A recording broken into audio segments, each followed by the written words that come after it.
Beat it. You want to beat it. On the daily grind. It don't matter. We're cooking fine. Welcome to the daily grind. That is Indiana's own Michael Jackson.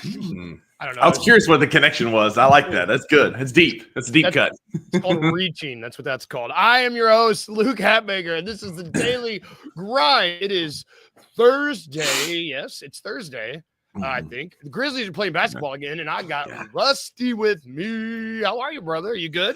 I'm good, man. I'm grateful that the Grizzlies are back. It is some kind of cold outside. I went out back, and my neighbor built a snowman, and it was having its favorite snack, cold cuts. Not like they're froze to death this morning, but I'm grateful for warm coffee and being in here with you, brother. Cold cuts. Because it's cold. I love it. It's on theme, too. It's a themed pun today. We're themed. It is so themed. I love a good theme, and so we're having great themes. Let's jump right into it. You said it, man. The Grizzlies are, and shout out Wayno. Anybody that's hanging out with us in the comments. If you're over on Twitter, thank you. Or X, excuse me. Hop over on YouTube. That's where the comments are popping. That's where all the fun is happening. I guess the fun's happening everywhere, but the chit chat's happening over there. Go hang out over there. Because we're going to talk about the Grizzlies coming back to action. Thank God. I mean, it's just been one hell of a slow news weekday. I don't know what you want to call it. I'm just glad basketball's back. There's been no sports on. It's just been like, well, I guess college hoops and college baseball, but that's a very small, we're in the early days of college basketball, early days of college, it's fine. Yeah. But tonight, the Grizzlies are returning to action in Indiana, which is the start of a 3-game road trip, I believe. They will be playing the Indiana Pacers this evening.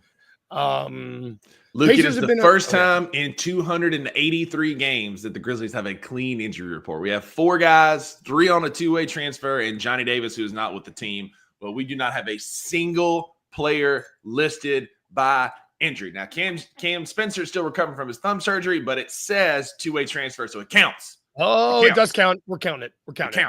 Man, I feel really bad for Johnny Davis because you look at the injury report and it's like not injury related. It's like, tell me you're not good at basketball.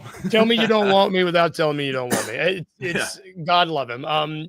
So that's our injury report. It looks like the almost call them the Cavs. The Pacers have 2 injuries. Looks like Miles Turner is out with a neck, and it looks like Isaiah Jackson has been out for the season. So these are kind of 2 different teams. Indiana kind of started slow and they've gotten better lately, but they're middle of the pack, most stats. So the Grizzlies are 1st in points per game, 4th in point differential, 4th in assists per game, 6th in steals, 4th in blocks, 2nd in rebounds. We know what the Grizzlies do well. The Pacers are just kind of like 9th, 10th, 6th, 10th, 11th, 28th in the same stats. Just kind of like hovering around the middle of the pack. Well, I'll start. I just don't. If this team comes out and falls flat tonight, I'm going to be so disappointed. Our team. If the Grizzlies don't show any effort to speak of, which I'm not saying that they will. It's just we've seen this team on a couple occasions when games they really needed to come out swinging, come out and fall flat. And I just, especially after a long break, it's been multiple times we've had like 2, 3, 4 days off.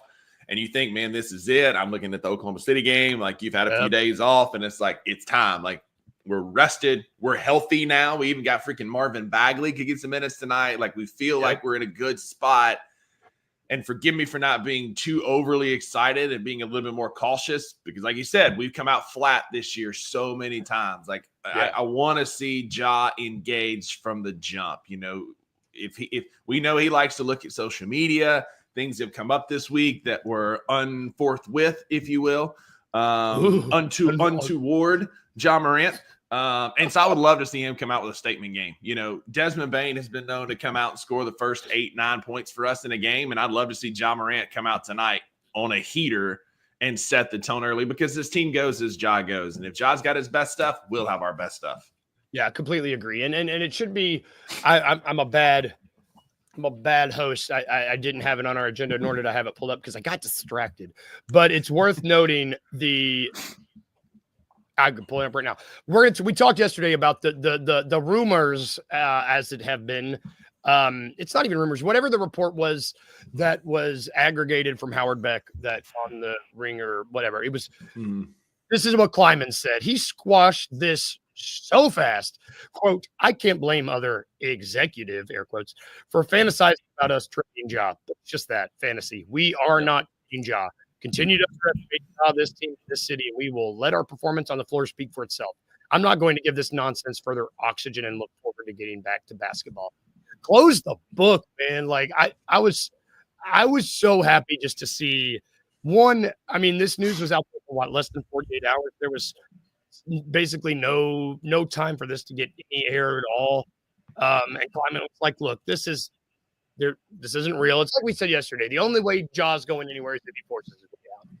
So glad to see it was a mixed bag on Twitter yesterday in the response, or X, whatever, over Kleiman's response.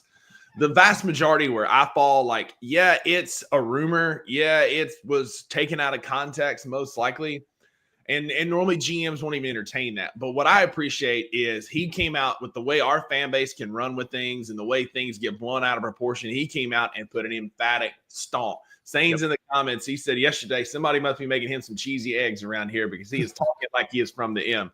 And that's what he had yesterday. And he let them know, Ja ain't going anywhere. Y'all can fantasize all you want. Like, go ahead, but I'm not going to waste any more time. We're focused on winning basketball. And so grateful to see him step up and squash that, not let it fester. Exactly. Klein was talking like a true Memphian yesterday, letting them know that we are running up the chimney with Ja Morant. Yes. And we need to run headfirst into this game with Ja Morant. You know, I certainly hope. I would love for this to be the kind of game, like you said, where Ja comes out and just sets the tone early, I mean, God, it's so easy to speculate what we want to happen, but I do get genuinely nervous with these games after a long break because we have gotten a little. It's just more often than not they let us down. But man, we got 3 games after a break, 3 games on the road. I just really would. I'd like to come out and this one specifically play the first one. Don't take your foot off the gas. Just pedal to the metal, because after this, who we got? We got the Magic and the Cavs. These are all 3 playoff teams. Yeah, and like Denver is breathing down our neck, man. They are right on our heels, and they have Charlotte tonight. Like, we need to go out and get a win to keep pace. Like, we can't come out flat tonight. Like, there's too much on the line in these last 28 games, right? Like we were talking about, we talked about this on the $2 Sports Show. Like, we really want to be one of the top 4 seeds. I would like for it to be top 2 so we can have home court, but you start falling below 4 and you're going to be in some dangerous territory because we're a much better home basketball team, like most professional organizations are. Yes. But we're 7-3 in our last 10 games. We're coming in with off of an ugly loss to the Clippers. It wasn't pretty. But it still feels like we've got a little bit of momentum that we can ride. Jaren coming off the All-Star. We've got Jalen and Edie were both All-Stars. Desmond and Luke had some pretty cool honors over the last week. Like, there's a lot of just positive vibes with this team, and I would love to see that come out and turn into a 36 or 35 point first quarter, and let's just kind of roll with this thing.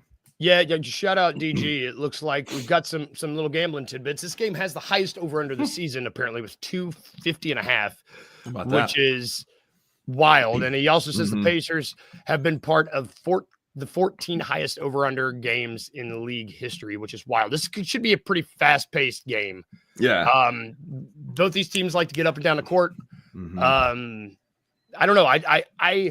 I would really like for this to be an exciting game, but I would also like to see some defense being played. I want to see Vince Williams Jr. out here. I want to see him on Halliburton, clamping him. I want to see Jaren continue to dominate. I want to see Jalen get a run at Hallie. There's a lot I want to see. This is a good matchup for us. You know, Edie and Miles Turner, Jaren and Miles Turner. That's going to be a good matchup. Oh, that's right. He is out. I forgot you said he was out. But like, it's a good matchup for us to get some momentum, get some boards, attack the paint, like do what we do well. We're not the best 3-point shooting team. This should be a night where Edie could get what he wants in the paint. Jaren's floater could be working. And then as long as we can spread the floor with Luke and Dez, Ja can start getting to the bucket again. Because that's been one of the biggest things early in a game. If Ja can't get to the rim, he kind of gets that like attitude, kind of checks out a little bit. So let's spread the floor, let Ja get his thing. Let's get some picks going, get Ja in the paint, and see what we can find against the team without their best center. Yeah, man, and I would really like to see. I mean, I would like to see John Jaren play well. Jesus, I would like. It's so easy to say. I want to see Jaren come out here, and like you said, Miles Turner isn't going to be in there. Attack. Let Ja go in there. Let Jaren go. That floater, I think it's hitting over. Jaren's floater is at like a 50% clip this year. So I tweeted this out a couple of days ago, maybe yesterday, day before. I'll pull it up real quick. But Jaren is leading the league in field goal percentage at the front of the rim. Here it is right here. Leading scores by zone. Jaren is leading at the front of the rim all scorers in the NBA. That's everybody. In a league that has Luka and LeBron and Nikola Jokic and Giannis, Jaren is your leading scorer in front of the rim with that little turnaround little floater he does. He was 3 for 4 with it in the All-Star game. Like, he doesn't miss. Like, that's the thing, man. Like, that little turnaround floater feeds families. And tonight is a night for Jaren to get a 30-piece and a side of fries in Indiana. Desmond Bain, look, we're going home. Dez is from Indiana. Maybe Dez will go off tonight for his 23, 24 points. Let's have a big three kind of night. You know, we can get cute and say, well, Gigi's the key off the bench, or we need to see Luke shoot more. Nah, man, I want to see our big three go belt to ass and win this dadgum game. Man, it's so great. It's like so easy. Oh, you're not allowed to call Apparently it's a push shot. Grizz Twitter, if you're going to come at us in the comments, that's fine. We don't care about you anyway. Hashtag Grizzlies. It's so funny because I was literally just sitting here. I was ready with a cute take. I was like, but maybe is it going to be the Santi Aldama game? No, you're right. Belt to ass. It's the big three. It needs to be a belt to ass with these three guys going in and just showing what they're capable of.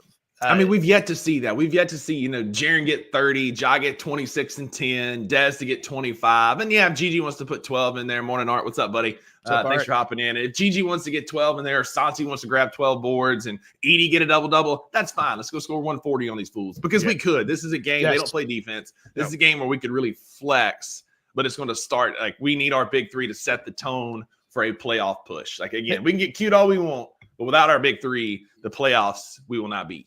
And if they, okay, I like that. That's so. It's. I think they've had maybe one game this year where the big three have combined for over like 65, and that needs to be happening more. It's like you said, like we could very well run this team at the gym because both of us want to play. Both of us play fast, but they don't play defense. We get a couple stops, and if we get Scotty, Vince, Tripp, Jalen all playing at their optimal level, we could blow the doors off this team. I think we really, really could because they don't. Yeah, go ahead. I was just going to say I agree. And I want, you know what I want?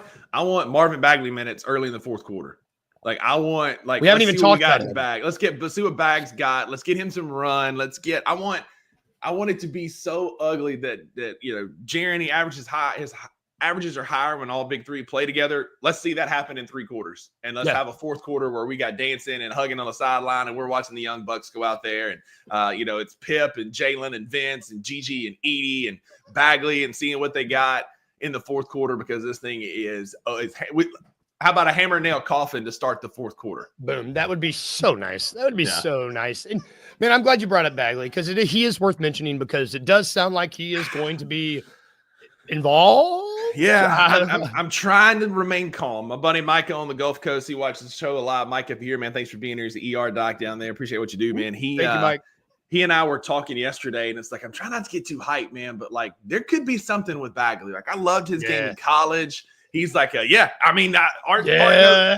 knower right here, knower. Because like, I'm sitting here thinking, like, man, like he's a bigger BC. He's a rim runner. He protects the rim. If he can rebound, like, again, I'm not asking for the guy to give us 20 minutes a night, but if we can get 10 minutes out of him and he gets a couple big blocks and he can run the floor a little bit, catch a lob from Ja for some energy, like, I don't know, man. Like, I'm trying not to get too hyped about a filler pickup and a Marcus Smart trade, but I will casually remind you, and this can be a segue before the segue, that we have revitalized careers of one Zach Randolph, one Tony Allen coming to Memphis with some of the best things that happened. Now, there are some misses. We won't talk about CP or Marcus Smart, but we have been known to revitalize some careers, and he's an athletic big man. I don't know. I'm trying not to get too hyped, but there is hope that he could be a decent player. No doubt. I mean, and you want to talk about, I vastly under. Yeah, look, it looks like we're all kind of DG and his Duke love, man. Like, we love some Duke players. DG loves some Duke players. Sane gets it, man. He's here for some Bagley minutes. Like, I don't know, man. I'm trying not to get too hyped, but this guy might be something.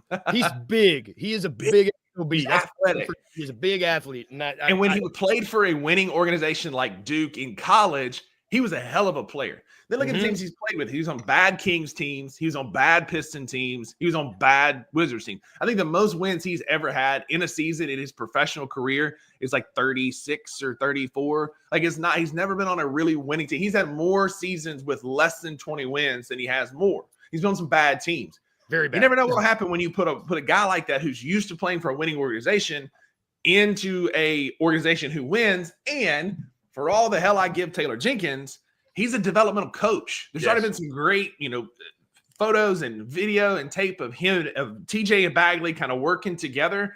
And for all his flaws, TJ can develop some players. And so if we can even get something serviceable out of Bagley, it's going to be a massive win. And we'll look back and go, yeah, that Marcus Smart trade sucked, but Marvin Bagley's given us some good minutes. Yeah, but we got bags out of it. But man, you know what? The idea, even if he's just there's one thing that we're good at in this organization. It's like you said, it's developing. It's or I don't want to say reclaiming, but it's one thing we're good at as an organization. Let's just kind of go right into the next big thing that I want to talk about, because you said his name earlier. One of the, maybe the biggest, I don't want to say reclamation, but the biggest reclamation, the biggest, one of the greatest jobs, one of the best stories. One of the best stories the Grizzlies have ever had, that the NBA has ever had, I would argue, was the Grindfather, Tony Allen. And they released was this yesterday, the trailer dropped? Yeah, yesterday. For Tony Allen, the Grindfather, debuting on March 6th at 7 p.m. on YouTube TV. And I don't know how you watch this if you're a Grizzlies fan and you don't get up in the feels, because which I felt the same way about the Gasol documentary, but this one looks different, man. This one's different. I mean, this one, like, I already know I'm going to need a whole box of Kleenex, because I'm going to be snotty watching this thing, man. Because like the Mark Gasol one I could play by heart, because I've watched it so many times, because I enjoyed it. It was really well done. But seeing the people that they got for interviews for this, I mean, Russell Westbrook, Pop, they got all these great interviews. Like, it's going to be such a great, they reference Kobe and KD, and there's so many good interviews for this.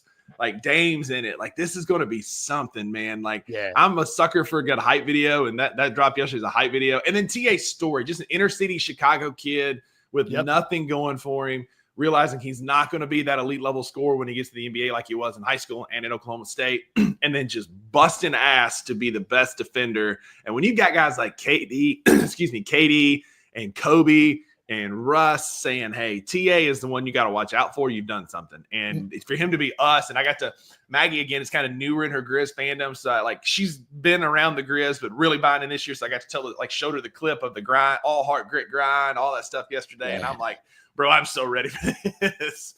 I want to put this up here. For those of us, for TA and Zebo mean 100%. A lot. For some of us who grew up watching this team, there are guys. And one thing, these documentaries can go wrong if the subject, TA is charismatic as hell. Like if you don't watch Chris Vernon's show when they have Tuesdays, him on Tuesdays, okay, well, I didn't know this. Yes. Drew and I talked about yesterday.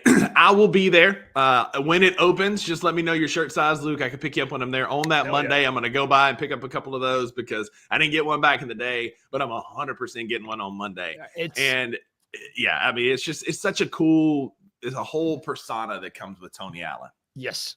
Hearing, the way that teaser video was edited, shout out editing this. We got you, brother. We got you too. Yeah, I'll get you one. Just let me know. Put in the group chat sizes, and I'll pick them up on Monday the 10th. You start. It's an excuse. It's an excuse to go to the Suns game that night too. Damn, that's awesome. So it's like we're talking about the people that they got involved in this project. You see all the faces, and you're like, okay, well, anybody can get someone to sit down. But then the second Russell Westbrook opened his mouth and started talking, I was like, oh, wow, these guys feel a way. These guys feel a way about TA. And it's just, if they can capture that in a minute and a half teaser, I feel really strong about what this is going to be. Just the respect that he commands and that people give him for his game. You know, he's not the guy like, you know, when ball players respect you, it's because you've done something, right? Like when the elite level scores, look at a guy whose career average like 8-9 points, like he wasn't like a bucket getter. You know, he could go get you some. The all heart grit grind night, he had 27 points. And Fish looked like a kid interviewing you. It was just wild. It's 2011. It wasn't that long ago, but Fish looks like a straight up child interview. It's hilarious. A child. But like TA is just the respect he commands. Like they make you feel something. Mark was fun. Mike was fun. I'm not a huge jersey guy. I had some when I was a kid. I've got a couple Jared jerseys now, but Zebo was the reason. Like I bought my first professional athlete jersey because of Zach Randolph. Like Zebo, like I felt something for him. TA is the same thing. They were that emotionally like we all know exactly where we were when he kicked Chris Paul in the face. He slaps the floor saying first team all defense. Like you feel something. And so that documentary is going to be an emotional watch. I'm going to need like a glass of wine or some whiskey or something and a box of Kleenex. And I'm just going to be like, I'm going to have a moment. Right. Yep. It's going to be like, if I can be in the bathtub, I might be in the bathtub. I don't know. That's it. It's just going to be all up in my feels. And I'm going to have something sweet, like some chocolate chip cookies, something to help calm me down after. Like I need something because that's going to be it's going to be so good. And speaking of good, man, I've got something great for Tube and Tuesday. I'm going to save it though. But this will be up there with that. I'm guaranteed. Yeah, dude. I can't wait. And we got, what is it? My days are, we're like 2 weeks away. Yeah. So they're building up, and we're not that much farther away from his jersey retirement game, which it's the 15th, which I'll be at. I think that's the one I think I'm going to be at too. Let's go. Like 97.8% sure. So me and Maggie, Drew and Haley all have 4 tickets. We're in the first row of the front of the top. Like we're row A of the top level. It's perfect. You'll be at work. We're like across from where the jersey will go up. It's going to be perfect. Just like where we were with Mark last year. So dude, that whole week's going to be fun, right? On the 6th, we get the documentary. On the 10th, we get the t-shirts. And on the 15th, we get the ceremony, bro. I cannot wait. They're doing it. Memphis is honoring him in style. They're doing it very, very, they're doing it right. I'm very excited to see how this rollout's happening. Another thing that I'm really excited about is we haven't done this in a while. We are playing It's a Trap. Let's go. I was very excited. I was like, you know what? We're doing it. We're breaking it out. This, for those of you who do not know, we play this game. We play this game on Thursdays. It's called It's a Trap in honor of the late Admiral Akbar. Trap. He was trapped. If you haven't seen Star Wars, what are you doing watching this show? Excuse me.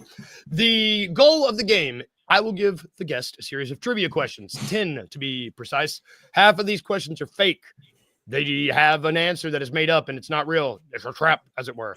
And half of them are real. They do have an answer. Your job is to not name you don't have to answer the question. You just have to say if it's real or if it's a trap. You know, you're the best at this game. You're not Uncle Buck. You've done this before.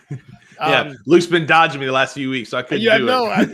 Luke and Bede over here. I've not had anything good. I've been like, crap, Rusty's on to me. He can't. The leaderboard is literally you, Fish, you. It's you everywhere. Yeah. And today's theme, in honor of yesterday, we are going to do live from my basement. It's a trap.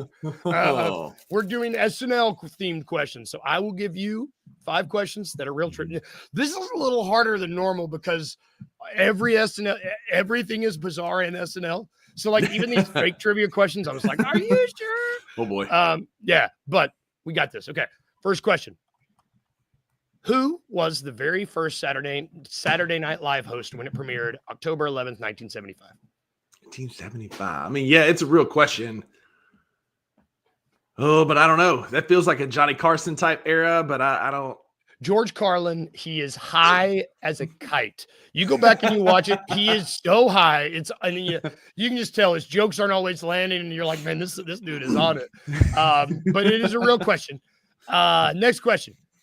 Which cast member holds the record for the longest tenure on SNL as of 2024? Oh, yes, but I don't know. Who is it? Keenan. Oh, yeah. Well, I mean, it makes sense. He came out right after all that and stuck around. That makes sense. Then I saw like a percentage. So he's been on the show so long. It's something like he's been on there with 60% of all cast members that have ever been through the show, which is crazy. That's wild. All right. That makes me feel old. Makes me feel so old. Don't think about it, because we were watching all that and Figure It Out back in the day. Remember Figure It Out? Oh yeah, absolutely. Wow. Which U.S. president hosted an episode inside the Oval Office? A real U.S. president.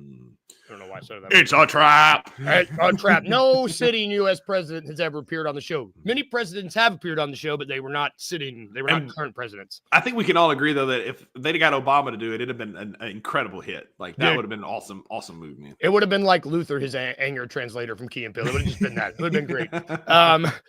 Next question. Which SNL alum was the first to win the Best Actor Oscar for The Hangover? It's a trap. It is a trap. There were no SNL cast members in The Hangover, and I don't believe it won any Oscars. It could be wrong. You know, it barely missed the nomination, though. Yep, Barely missed. It was the year before they expanded the categories to 10. It missed the cut. It was just outside. Just out. Great movie. Zach Galifianakis, if you're watching, I love you. Next question.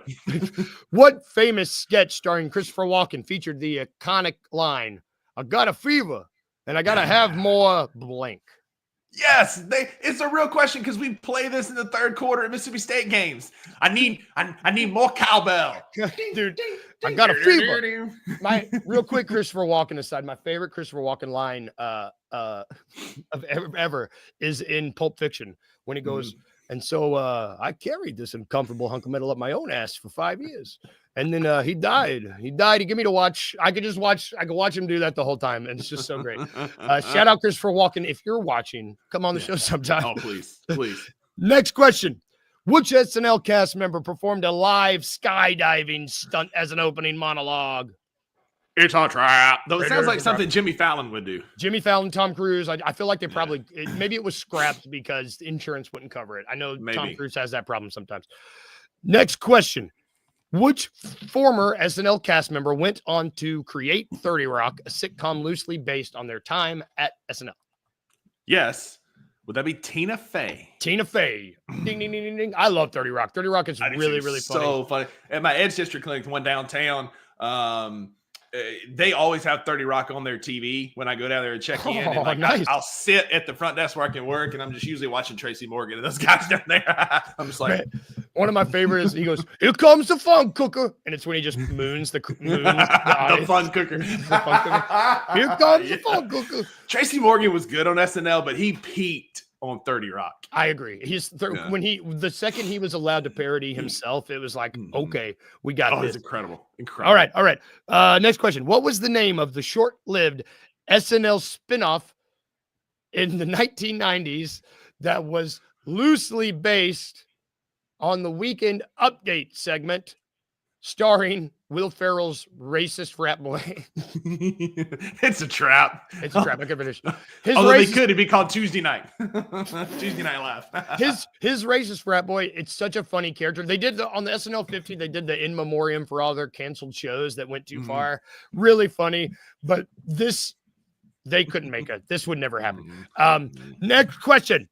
Which 1990s cast member became famous for characters like Matt Foley, motivational speaker, and tragically passed away in 1997? R.I.P. to the GOAT. That would be one. Chris Farley. Tommy Boy is one of my. It's like Mount Rushmore movies. It's a scroll stopper for me. And if you've been on the show, you know I talk about, like, if I'm scrolling and Tommy Boy's on, day's over. I'm watching Tommy Boy. Tommy Boy. Everything about Tommy Boy is just excellent. Like Rob Lowe, everything about it is just everything's so good. Dan Aykroyd, Spade is so good in that when they got the freaking bees in the car. Like the whole thing, man. Just everything is just incredible. Love it. All right. And the final question. Which musical guest caused the most FCC complaints on SNL history after performing a song entirely in reverse? It's a trap. It's a trap. There's several bands that if you play their songs backwards, you can get some messages. But I don't think anyone can actually sing backwards. That's if you can sing backwards, comment on the show and tell me you can, because that's impressive as hell. Impressive. It's really impressive. That's gonna do it for our show today, man. This is why I dodged you, because you were 10 for 10. You were 10 for 10. I can't win. I can't go first in our drafts, and I can't win into trap. It's bullshit. Thank you guys for watching today. We're gonna be back tomorrow. The Grizzlies, God, go catch the Grizzlies tonight, y'all. Catch the game. We finally lock in. Wayno finally getting in the spirit with the puns here, man. I'm glad I'm not the only one. Luke and I appreciate the puns. Be better if you used to, man. You got him. We got the cough. Damn it. I need to go see a doctor about this. Everybody stay safe today. Remember these 2 things. Remember to be a little weird, and remember to smile. Bye, guys. Have a good one. Thank you for the joke, Wayno.